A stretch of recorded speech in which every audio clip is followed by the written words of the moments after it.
Magandang araw po sa inyong lahat. Ako po si Jassel de la Cruz at bilang isang kandidato para sa posisyon ng Pangulo ng Pilipinas, nais ko talakayin ang isang isyu na labis na nakakaapekto sa ating bansa, ang estado ng edukasyon. Sa panahon ngayon, tila ang ating sistema ng edukasyon ay nahaharap sa malalaking hamon, ang mass promotion, babang resulta sa national assessment at hindi magandang reading comprehension ng mga mag-aaral. Hindi natin may tatanggi na ang mass promotion ay tila nagiging pamantayan sa halip na isang pansamantalang solusyon. Ang mga mag-aaral na hindi naman tunay na handa ay naitataguyod, kaya't nagre-resulta ito sa kakulangan ng masusing pagkatuto.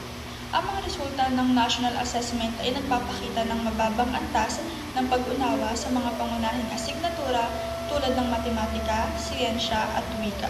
Kaya't narito ang aking plano upang matugunan ang mga isyong ito sa ilalim ng aking pamumuno.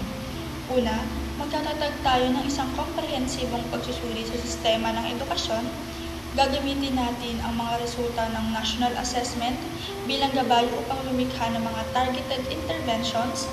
Dapat nating suriin ang mga paraan kung paano mas mapapabuti ang kakayahan ng mga guro at mga mag-aaral.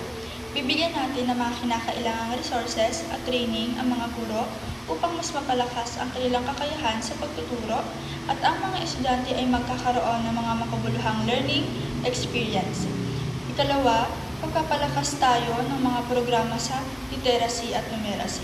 Maglulunsad tayo ng mga special intervention programs para sa mga mag-aaral na nangangailangan ng karagdagang suporta sa reading comprehension at iba pang mga pangunahing kasanayan.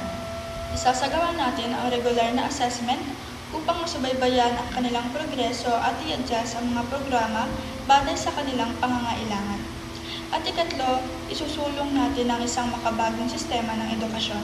Ang teknolohiya ay maaaring magbigay ng makabuluhang tulong sa pagpapabuti ng kalidad ng edukasyon. Kaya't magtutulungan tayo sa mga eksperto upang makabuo ng mga online learning platforms at interactive learning materials na magpapalawak ng access sa edukasyon sa mga lugar na malalayong may kakulangan sa resources. Ang edukasyon ay pundasyon ng ating bansa. Kapag tayo ay nagtutulungan upang mapabuti ito, hindi lamang natin pinapalakas ang ating mga kabataan, kundi pati na rin ang kinabukasan ng Pilipinas. Sa ilalim ng aking pamumuno, ang bawat mag-aaral ay magkakaroon ng pagkakataon na matuto ng maayos at makamit ang kanilang mga pangarap.